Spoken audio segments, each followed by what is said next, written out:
안녕하세요. 원영석입니다. 오늘 원영석의 진실정치 시청해주셔서 감사합니다. 후원해주신 여러분께도 감사하다는 말씀 드립니다.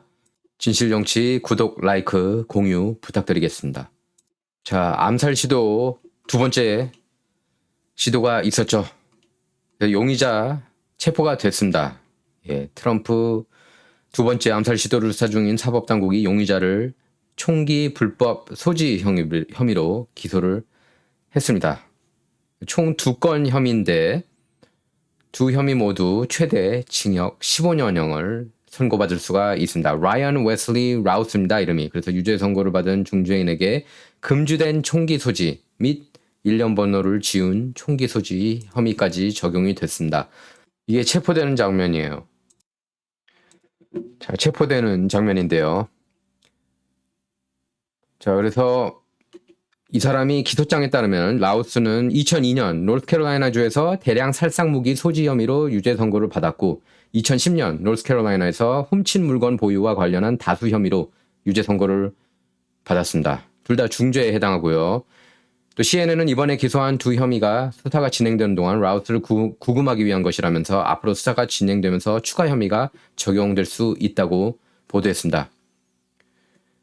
기소장에는 특히 이 대목 주목할 필요가 있습니다. 예, 기소장에는 수사당국이 라우스 휴대전화 기록을 조회한 결과 라우스가 사건 현장 인근에 15일 오전 1시 59분부터 그러니까 새벽 1시 59분부터 오후 1시 31분까지 거의 12시간이나 머문 것으로 나타났습니다.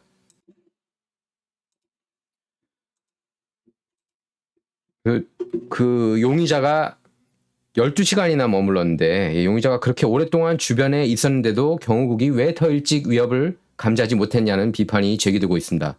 뉴욕타임스는 16일 로널드 로 비밀 경호국장 대행이 브리핑에서 용의자가 숨어있던 골프장 주변을 수색하지 않았다는 점을 인정했다고 전했습니다. 로 국장 대행은 트럼프 골프 라운딩은 공식 일정에 따른 것이 아니었다면서 대통령, 그러니까 트럼프는 그곳에 갈 계획이 아니었다 이렇게만 말했는데요. 뉴욕타임스는 트럼프가 주말에 자주 골프를 치고 그에 따른 위험이 있다는 점은 널리 알려진 사실이라면서 로 국장 대행 해명을 지적했습니다. 자, 그래서 전직 비밀 경호국 요원으로 버락 오바마 전 대통령 경호 업무를 맡았던 베스 셀레스티니는 용의자가 12시간 가까이 풀숲에 있었다는 보도를 보고 이건 깊은 우려를 나타낼 수밖에 없는 일이다. 그러면서 비밀경호국 규율이 작동했다면 용의자는 사건 전에 발견됐어야 한다. 이렇게 지적했습니다. 또 워싱턴 포스트에 따르면은 플로리다주 웨스트팜비치에 있는 연방법원에 라우스가 출석을 했는데요. 예, 검찰은 라우스가 도주할 위험이 있고 지역사회에 위험하다면서 다음 심리일까지 라우스를 구속할 것을 요청했고 판사는 요청을 수락했습니다. 라우스는 판사가 소득에 대해 질문하자 아마 주당 약 3,000달러 주당 3,000달러면은 꽤 많이 버네요. 주당 3,000달러를 번다고 했지만 소득원을 구체적으로 밝히진 않았습니다. 지금 나오고 있는 이 사람이에요. 또 저축한 돈이나 부동산은 없고 하와이에 트럭 2대를 갖고 있는데 그 가치가 아마 대당 1,000달러라고 밝혔습니다. 그래서 재판전 심리와 보석 심리는 오는 23일 재판부가 피고인으로부터 공소 사실에 대한 인정 또는 부인 의사를 확인하는 기소 인부 절차는 오는 30일에 각각 진행됩니다. 자, 그리고 이 사람이 2016년에는 트럼프 지지자였는데 그런데 트럼프에 대해서 크게 실망을 했다고 합니다. 그래서 이 용의자 라우스라는 용의자가 적극적인 우크라이나 지원론자였다는 것으로 알려졌는데요. 이 사람이 과거 우크라이나에서도 온갖 기행으로 외국인 용병들 사이에서 악명이 높았다는 증언도 나왔습니다. 영국 텔레그래프에 따르면 우크라이나 외국인 용병, 의용병 부대인 우크라이나 국토방위 국제국단에서 일했던 한 관계자는 체포된 트럼프 암살 시도 용의자인 라이언 웨슬리 라우스가 당시 부대원들 사이에서 자신이 아프가니스탄과 시리아에서 신병 수백 명을 모집해 오겠다는 거짓 약속을 되풀이한 것으로 악명이 높았다면서 그가 쓰레기와 허풍으로 가득 찬 인물이었다 이렇게 주장했습니다. 그래서 라우스는 우크라이나 전쟁 초기인 2022년 블라디미르 젤렌스키 우크라이나 대통령이 우크라이나를 돕기 위한 외국인 자원병 부대인 국토방위 국제군단을 창설하자 여기에 합류하고자 우크라이나를 방문했던 것으로 알려졌습니다. 하지만 이 관계자는 라우스가 당시 군단 모병 활동에 관여하려고 했지만 방해만 됐다. 이렇게 말했습니다. 2016년 대선에서 트럼프에게 투표했지만 러시아 침공에 맞서 전쟁 중인 우크라이나에 대한 트럼프의 미온적인 정책에 실망해서 안티 트럼프로 돌아선 것으로 추정되고 있습니다. 자, 비밀경호국 비판도 많이 나오고 있지만 어쨌든 뭐 선제 대응으로 다행히 불상사를 막을 수 있었다. 이런 옹호론도 나오고 있습니다. 그래서 그 시크릿 서비스라고 하죠. 예, 비밀경호국 요원 적극적인 선제 대응이 없었다면은 미국 대통령 선거일은 단 51일 남겨둔 가운데 트럼프가 엄청난 위기에 처할 수 있었던 일촉즉발의 긴박한 상황이었습니다. 그 사법 당국 언론 브리핑과 뭐 여러 언론들 보도에 따르면은 이날 사건은 트럼프가 플로리다주 웨스트 팜비치 트럼프 인터내셔널 골프 클럽에서 골프를 치던 중 발생을 했고요. 트럼프가 골프를 치는 동안 골프장은 부분적으로 폐쇄된 상태였고 5번과 6번 홀 사이에 있던 차였습니다. 그래서 현지 시각으로 오후 1시 30분쯤 몇 홀 앞서가던 비밀경호국 요원들이 골프장 울타리 사이로 비죽 들어온 AK 유형 소총 통신을 발견하고 즉시 용의자를 향해 총격을 가했고요. 또 용의자는 트럼프가 있는 지점에서 300에서 500야드, 그러니까 한국으로 치면 274에서 457m가량 떨어진 곳에 있었다고 비밀경호국 관계자는 밝혔습니다. 굉장히 가까운 거리예요. 이 정도면. 그래서 비밀경호국 요원은 즉시 총을 지니고 있던 용의자를 향해 총격을 가했습니다. 그래서 몇 초가 채 지나지 않아 경호국 요원들이 달려들어서 트럼프를 에워쌌고요. 어디서 총이 발사됐는지 나중에 파악했고 해당 위치를 주시했다고 합니다. 또한 즉각 강철 보강제와 기타 보호 장비를 갖춘 고속카트가 트럼프를 낚아채 싣고 갔다고 팍스뉴스 션 해너티가 밝혔습니다. 팍스뉴스 션 해너티가 어제 트럼프하고 통화를 했죠. 직접 일요일에. 트럼프는 일단 골프장 클럽하우스로 이동한 뒤에 약 15분 거리에 있는 마라라고 자택으로 돌아갔습니다. 비밀 경호국으로부터 사건을 전해들은 셰리프국은 긴박하게 현장으로 출동해서 용의자 추적에 나섰습니다. 그래서 주요 단서가 된 건 현장 목격자가 찍은 용의자 차량 뒤편 번호판이었다고 합니다. 그래서 이 목격자는 비밀경호국 총격을 피한 용의자가 지니고 있던 소총을 떨어뜨리고 울타리 덤불 사이에서 뛰어나와 검은색 닛산 SUV를 타고 달아났다고 증언을 했고요. 또 용의자 차량 뒤편에서 번호판이 식별되는 사진을 찍어 제공하고서 용의자 인상착의까지 설명했습니다. 그러니까 이 목격자가 굉장히 중요한 역할을 한 겁니다. 현장 목격자가. 주요 단서를 다 잡았습니다. 그 뒤 용의자를 잡기 위한 당국 추격전은 숨가쁘게 진행되는데요. 팜비치 카운티 인근 마틴 카운티 95번, 그러니까 I-95, 95번 고속도로는 폐쇄됐고 헬기와 순찰차 20여 대가 동원됐습니다. 당시 95번 고속도로를 달리던 한 운전자는 이렇게 얘기를 했습니다. 경관 여럿이 우리 뒤에서 속도를 높이기 시작하는 것을 봤다면서 검은색 닛산차 한 대가 속도를 높이면서 차들 틈에 끼었다가 빠지면서 달리고 있었다고 전했습니다. 당시 추격전도 엄청났다고 그러는데요. 경찰차 여러 대가 최소 시속 90마일로 달려갔다고 그럽니다. 그러니까 시속 144km로요. 그래서 경찰이 이 라우스 차량을 정차시키자 용의자 라우스는 순순히 차에서 내렸고요. 이거 지금 잡혀가는 거 보시죠. 보고 계시죠? 비교적 침착했다고 당국은 전했습니다. 그래서 골프장 주변에 총기를 남겨두고 그대로 도망쳤던 라우스는 무장하지 않은 상태였고 감정도 별로 드러내지 않았다고 그럽니다. 연행됐을 때 그냥 무슨 일이냐 뭐 이렇게 묻지도 않았다고 그럽니다. 체포 직후 어떤 진술도 하지 않았고요.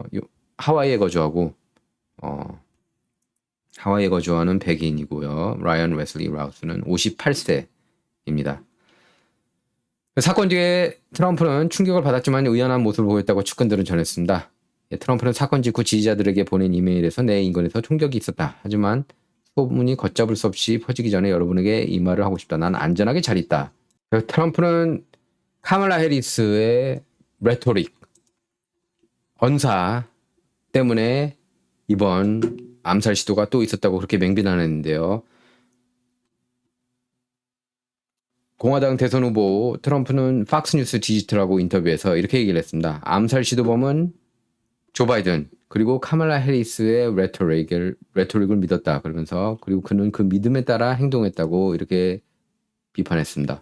그러면서 트럼프는 그들의 레토릭, 그들의 언사가 내가 총에 맞도록 만들고 있다. 그러면서 나는 이 나라를 구할 사람이고 그들, 그러니까 바이든과 해리스는 이 나라를 파괴하고 있는 사람들이다. 이렇게 비난했습니다.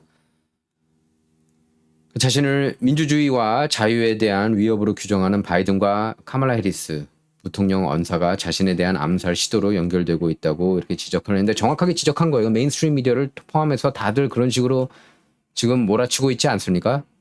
트럼프를 히틀러라느니 독재자라느니 말도 안 되는 그런 주장을 펼치고 있고요. 트럼프에 관련된 뉴스들은 메인스트림 미디어 통해서 접하는 트럼프에 관련된 뉴스는 거의 다 90% 이상이 가짜 뉴스라고 해도 과언이 아닙니다. 트럼프는 또 이날 오후 가상화폐 관련 온라인 대담에서도 자신에 대한 암살 시도와 관련해서 많은 레토릭이 있다면서 민주당원들이 자신과 관련해 민주주의에 대한 위협을 거론하고 있다고 했습니다. 트럼프의 이번 반응은 7월 13일 펜실베니아에서 유세 도중 총격을 받은 직후 대응과는 차이가 있는데요.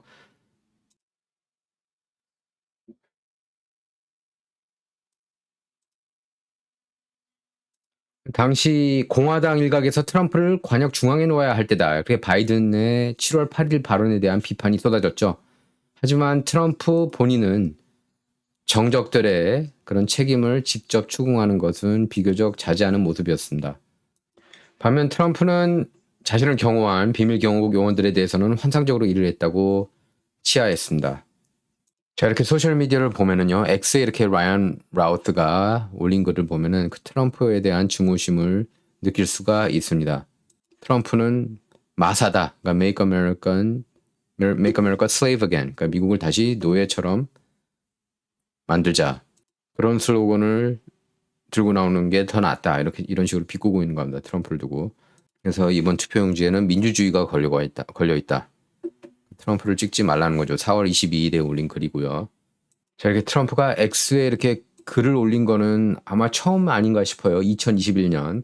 그 이후에 올라가긴 했지만 캠페인 쪽에서 이렇게 올렸는데 오늘은 직접 올린 것 같습니다. 이렇게 보면은 앞줄만 보면은 조작되고 매우 당파적인 ABC 토론에서 카말라 해리스 동지가 한 거짓 진술과 당시 카말라의 정치적 반대자인 나에게 피해를 입히기 위해 특별히 고안된 모든 터무니없는 소송에서 그 기소 케이스들에서 볼 수 있듯이 수사학, 거짓말은 미국 정치를 완전히 새로운 차원의 증오, 학대, 불신으로 이끌었다.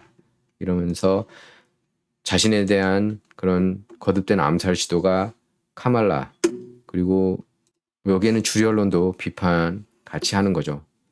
주류 언론 보면은 트럼프는 존재해서는 안 되는 인물인 것처럼 그렇게 묘사하고 있잖아요.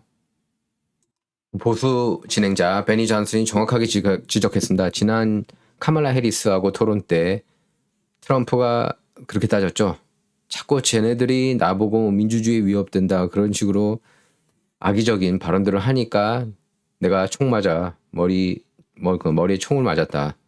죽을 뻔했다는 거죠.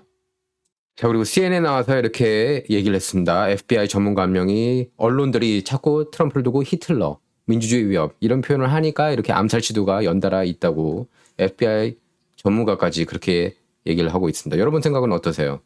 도널드 트럼프 주니어가 effing disgusting 진짜 역겹다 이렇게 얘기를 했는데요. 레스터 홀트 이 사람도 좀 진짜 정신 나간 앵커죠. 한번 진행하는 거 잠깐 들어볼게요. 트럼프가 총 맞아서 암살당할 뻔했는데 무슨 얘기를 하느냐. 오하이오주 스프링필드에 IT 난민들이 동물들 먹는다는 그 스토리하고 연결되어 있다는 그런 엉뚱한 말을 하고 있습니다. 한번 들어보겠습니다. Assassination attempt comes amid increasingly fierce rhetoric on the campaign trail itself. Mr. Trump, his running mate J.D. Vance continue to make baseless claims about Haitian immigrants in Ohio. This weekend, there were new bomb threats in that. 자, 암살하고 오하이오주 스프링필드 IT 난민들이 동물들 먹는 것 그 내용들은 전혀 상관이 없는데 갑자기 그걸 끄집고 앉아 있습니다. 첫 번째 뉴스도 스프링필드 얘기하고 있어요. 트럼프가 암살당할 뻔한 얘기를 하지 않고. 그래서 트럼프 주니어가 effing disgusting 이렇게 얘기를 한 겁니다. 자, 그리고 네이트 실버 오늘 전망 내놨는데요. 딱 보면은 트럼프가 선거인단 312명 확보로 당선될 수 있다고 전망했습니다. 그러니까 이런 식으로 조 바이든이 6월 28일에 X에 올린 건데요. 도널드 트럼프는 미국의 위협이다. 자유 위협이다. 우리 자유의 위협이 된다. 민주주의의 위협이다. 미국이 믿는 그 모든 것에 대한 위협이다. 이런 식으로 막무가내 글을 올렸습니다. 그러니까 이런 거 보고 다 영향 받는다는 겁니다. 암살 시도범들 포함해서. 일단 바이든이 트럼프에 대한 보안을 강화하겠다고 밝혔습니다. 트럼프 캠프가 공개를 했습니다. 그동안에 어떤 식으로 트럼프를 협박했는지, 트럼프가 민주주의 위협이다, 히틀러다 이런 식으로 쫙 보십시오. 그리고 민주당 쪽 연방 하원 의원들 여기에는 뭐 카말라 해리스도 있고, 그렇죠? 팀 워스 있고, 낸시 펠로시 있고, 맥신 워터스 있고, 애덤 시프 있고, 데비 와서먼 숄츠 있고, 이 사람들이 다 트럼프가 위협이 된다. 그러니까 어떻게든 막아야 된다. 느낌은, 뉘앙스는 암살 시도에서라도 막아야 된다는 식으로 얘기를 하고 있어요. 특히 이 세 명 있습니다. 카말라 해리스, 조 바이든, 팀 워즈가 어떻게 보면 가장 극악무도하게 트럼프를 위험한 존재라면서 있으면 안 된다는 존재라고 그렇게 비판을 해왔습니다. 자, 이 X 글 재밌네요. 팀영이 올렸는데 트럼프는 암살 시도 2번 이겨냈고, 그런데 카말라 해리스는 인터뷰 여태까지 한 번밖에 안 했고, 그러니까 트럼프는 총알을 피하고 카말라는 인터뷰를 피한다. 그걸 그린 거예요. 자, 그리고 유명 헤지펀드 투자가 빌 애크맨이 디즈니 CEO 밥 아이거한테 이렇게 공개 서한을 보냈습니다. 뭐 때문에 보냈겠어요? ABC 방송국, ABC 뉴스 내부 고발자가 폭로를 했죠. 뭐라고 폭로했느냐? 카말라 캠페인하고 ABC 뉴스하고 서로 짜고 친 고스톱했다고. 그래서 트럼프한테 최대한 불리하게 하고 카말라한테 최대한 유리하게 하고, 이런 질문, 카말라한테 불리한 질문 하지 않고 트럼프에 대해서 팩트체킹, 회방, 방해하기 약속하고, 그리고 심지어 포디엄 사이즈까지 카말라 쪽을 좀 작게 해달라, 이런 내용까지 있었습니다. 그래서 지금 공개 서한을 이렇게 빌 애크맨이 X에 올렸는데요. 이게 벌써 조회가 600만 회예요. 600만 회. 무려 600만 회나 됩니다. 한번 보도록 할게요. 이렇게 갑니다. 밥에게 오늘 아침 내부 고발자가 다음과 같이 진술한 진술서를 이미 알고 계실 것으로 생각합니다. ABC하고 긴밀히 협력해서 카말라 해리스 질문 내용을 공유하고 특정 주제를 피하고 준비에 동의하고 사실 확인에 전념하는 데 있어 캠페인 그러니까 트럼프 팩트 체킹, 그리고 카말라 해리스에 대해서는 팩트 체킹 하지 않는다는 그런 내용이 담겨 있다. 그러니까 불편한 진실들이 담겨 있다고 얘기를 한 겁니다. 저 진술서가 토론 전날 작성돼 제출된 것으로 보이고, 카말라 해리스의 작은 연단 및 그 이후에야 공개된 기타 세부 사항에 대해 언급하고 있기 때문에 나는 이 주장이 서면으로도 신빙성이 있다고 생각합니다. 내부 고발자 주장 진위를 판단할 수 없지만 토론 중에 일어난 일과 상당 부분 일치합니다. 토론 진행자 데이빗 뮤얼, 린지 데이비스는 아직 이 의혹에 대해 답변하지 않았습니다. 아직 답변하지 않았으므로 부정적인 추론을 해야 합니다. 이렇게 썼어요. 그리고 혐의의 심각성, 이번 대선과 ABC 명성에 미치는 영향을 고려해 다음과 같이 결정할 필요가 있다는 겁니다. 디즈니 최고 경영자 사무실에 미치는 영향을 고려해서 이 문제에 대한 즉각적인 조사에 착수할 것을 강력히 촉구합니다. 이렇게 썼습니다. 그래서 우리의 민주주의는 투명성에 달려 있으며 특히 대선 결과에 영향을 미칠 수 있는 사건과 관련해서는 더욱 그렇습니다. 모든 유권자를 대신해 이러한 의혹을 진지하게 다루어 주시기를 부탁드립니다. 감사합니다. 이렇게 정중하게 빌 애크맨이 밥 아이거한테 공개 서한을 보낸 겁니다. 그래서 ABC가 일단 성명을 냈어요. 내부 고발자 진술서에 대해서. 근데 좀 약해요. 한번 보겠습니다. 그러니까 더더욱 의심스럽게 만들고 있어요. 성명에 이렇게 써 있습니다. ABC 뉴스는 성명을 통해서 ABC 뉴스는 두 캠페인이 합의하고, 두 캠페인이라는 거는 트럼프 그리고 카말라 캠페인을 말하는 거죠. 두 캠페인이 합의하고 명확하게 명시한 토론을 따랐다. 어떤 주제나 질문도 캠페인이나 후보자와 사전에 공유되지 않았다. 그냥 딱 이렇게만 썼습니다. 내부 고발자 말이 말도 안 된다. 이런 식으로 얘기해야 되는 거 아니에요? 이건 뭔가 좀 이상해요. 규칙을 따랐다. 이렇게 얘기하는 건데 애매모호하게 넘어간 느낌이 다분합니다. 맥긴 켈리가 이 이슈에 대해서 언급을 했는데요. 라이브 방송에서도 언급을 하고 이 방송 보면 거의 40만 회 가까이 되는데요. 10시간 만에. 만약에 이게 사실로 드러나면 ABC 뉴스는 끝난다. 그렇게 밝혔습니다. 맥긴 켈리도 그렇고 이 다른 여성 2명, 패널 2명도 같은 생각이라고 밝혔습니다. 이분은 이제 워싱턴 프리 비건 편집장이에요. 오른쪽에 있는 분. 여러분께서는 어떻게 생각하시는지 하시는지 궁금합니다. 이번에 ABC 내부 고발자 그 진술 내용이 진실이라고 생각하십니까? 아니면 그냥 지어낸 거라고 생각하십니까? 그리고 ABC 반박 성명 냈는데 반박 성명 설득력이 있는지 아니면 없는지 묻고 싶습니다. 루디 줄리아니 전 뉴욕시장 역시 X에 글을 올렸습니다. ABC News and Hot Water. ABC 뉴스 지금 뜨거운 감자가 됐다는 겁니다. 특히 내부 고발자가 몰래 녹음까지 했다고 그랬어요. 이 녹음 내용 빨리 밝혀졌으면 좋겠습니다. 자, 진정 이번 시간은 여기서 마치도록 하겠습니다. 예, 구독, 라이크, 공유 부탁드리겠습니다. 그리고 여러분의 후원도 부탁드리겠습니다. 진정은 여러분의 후원을 통해서만 운영이 됩니다. 감사합니다.